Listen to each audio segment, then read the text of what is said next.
اعوذ باللہ من الشیطان الرجیم بسم اللہ الرحمن الرحیم رب اشرح لی صدری ویسر لی امری واحلل عقدۃ من لسانی یفقہوا قولی ربی یسر ولا تعسر وتمم بالخیر ربک نستعین۔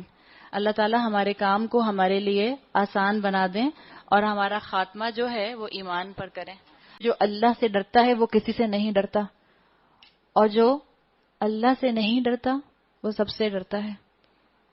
شاعر نے کہا ہے نا، وہ ایک سجدہ جسے تو گراں سمجھتا ہے، 1000 سجدوں سے دیتا ہے آدمی کو نجات۔ اللہ کے سامنے بندگی کا اظہار کر دیں، اللہ کا بندہ بن جائیں۔ اللہ کا بندہ آپ کو اور مجھے تقوی گین کروائے گا۔ اللہ کا بندہ بننا مجھے اور آپ کو اپنی اوقات یاد رکھائے گا کہ میں ہوں کیا اللہ کے سامنے۔ اللہ کا بس چلے تو کس وقت آسمان سے کون سی آفت، زمین سے کون سی مشکل میرے اوپر آئے اور میں ختم ہو جاؤں۔ اب آگے اس قوم کا ذکر چل رہا ہے جس قوم کو ہم سے پہلے شریعت دی گئی تھی، یعنی بنی اسرائیل۔ یا بنی اسرائیل اذکروا نعمتی التی انعمت علیکم، اے بنی اسرائیل ذرا یہ خیال رکھو میری اس نعمت کا جو میں نے تم کو عطا کی تھی۔ کیا عطا کی تھی اللہ تعالیٰ نے؟ تمہارا جو عہد تھا اسے تم پورا کرو، جو میرا عہد تمہارے ساتھ تھا اسے میں پورا کروں گا، اور مجھ ہی سے تم ڈرو۔ وَإِيَّايَ فَارْهَبُونِ، مجھ ہی سے تم ڈرو۔ بنی کہتے ہیں عربی زبان میں بیٹے کو، اور اسر کہتے ہیں بندے کو۔ یہ یعقوب علیہ السلام کا اصل میں لقب تھا۔ یعقوب علیہ السلام کے بیٹوں سے جو سارے قبیلے بنے تھے ان کو کہا گیا تھا بنی اسرائیل۔ ان سے بھی کہا گیا کہ جو تم کو میں نے شریعت دی ہے اس شریعت کو فالو کرو اور اس شریعت کے ساتھ اپنی زندگی گزارو اور مجھ سے ڈرو۔ میں نے جو کتاب بھیجی ہے اس پر ایمان لاؤ، یہ اس کتاب کی تائید میں ہے جو تمہارے پاس پہلے سے موجود تھی، لہذا سب سے پہلے تم اس کے منکر نہ بن جانا، تھوڑی قیمت پر میری آیات کو نہ بیچ ڈالو، اور میرے غضب سے بچو، اللہ کے غضب سے بچو۔ ہاف ٹروتھس مت بولنا، لوپ ہولز مت نکال لینا، لوگوں کو خوش کرنے کے لیے اپنی شریعت کو مت بدل دینا۔ بنی اسرائیل کے پاس علم کی کمی نہیں تھی، علم بہت تھا، لیکن عمل کے لیے ان کے دل نہیں کھلے تھے۔ ہدایت کا دار و مدار یاد رکھیں، علم پر نہیں دل پر ہوتا ہے۔ اگر دل کھل جائے تو انسان ہدایت پر عمل کرنا شروع کر دیتا ہے۔ اللہ نے کہا وَلَا تَلْبِسُوا الْحَقَّ بِالْبَاطِلِ وَتَكْتُمُوا الْحَقَّ وَأَنْتُمْ تَعْلَمُونَ، باطل کا رنگ چڑھا کر حق کو مشتبہ نہ بناؤ اور نہ جانتے بوجھتے حق کو چھپانے کی کوشش کرو۔ نماز قائم کرو، زکوٰۃ دو، اور جو لوگ میرے آگے جھک رہے ہیں ان کے ساتھ تم بھی جھک جاؤ۔ أَتَأْمُرُونَ النَّاسَ بِالْبِرِّ وَتَنْسَوْنَ أَنفُسَكُمْ وَأَنْتُمْ تَتْلُونَ الْكِتَابَ، تم دوسروں کو تو نیکی کا راستہ اختیار کرنے کے لیے کہتے ہو مگر اپنے آپ کو بھول جاتے ہو، حالانکہ تم کتاب کی تلاوت کرتے ہو۔ کیا تم عقل سے بالکل ہی کام نہیں لیتے؟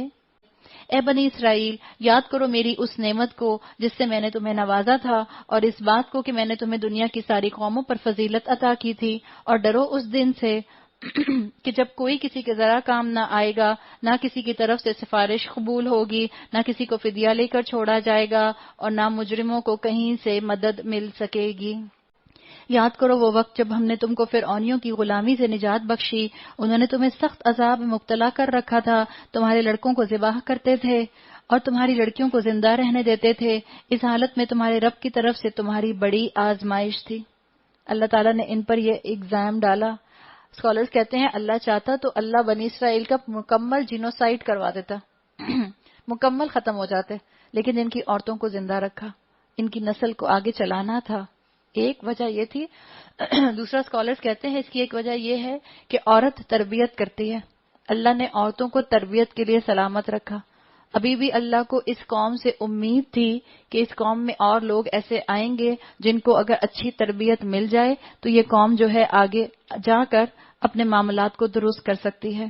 یاد کرو وہ وقت جب ہم نے سمندر پھاڑ کر تمہارے لیے راستہ بنایا، پھر اس میں سے تمہیں بخیریت گزروا دیا، پھر وہیں تمہاری آنکھوں کے سامنے فرعونیوں کو غرقاب کر دیا۔ یاد کرو جب ہم نے موسیٰ کو 40 شبانہ روز کی قرارداد پر بلایا تو اس کے پیچھے تم بچڑے کو اپنا معبود بنا بیٹھے۔ اس وقت تم نے بڑی زیادتی کی تھی، مگر اس پر بھی ہم نے تمہیں معاف کر دیا، شاید کہ اب تم شکر گزار بنو۔ ان کے لیے اجرت کیا تھی کہ انہوں نے بچڑے کو اپنا معبود بنا لیا۔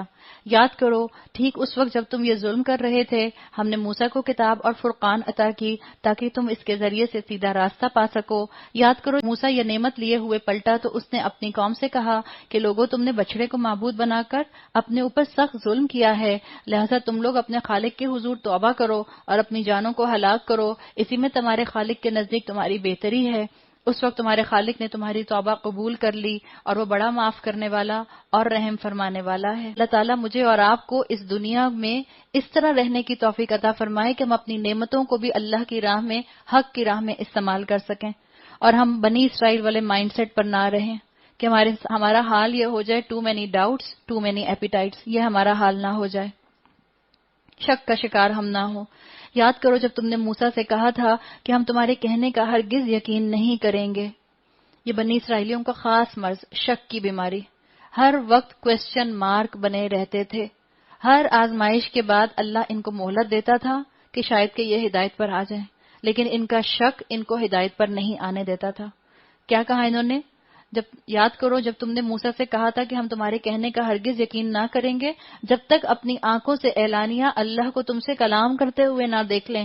اس وقت تمہارے دیکھتے دیکھتے ایک زبردست کڑکے نے تم کو آ لیا، تم بے جان ہو کر گر چکے تھے، مگر پھر ہم نے تم کو جلا اٹھایا، یعنی ہم نے تم کو زندہ کیا، شاید کہ اس احسان کے بعد تم شکر گزار بن جاؤ۔ اللہ ہر آزمائش کے بعد بنی اسرائیلیوں کو مہلت دیتا تھا۔ ہم نے تم پر ابر کا سایہ کیا۔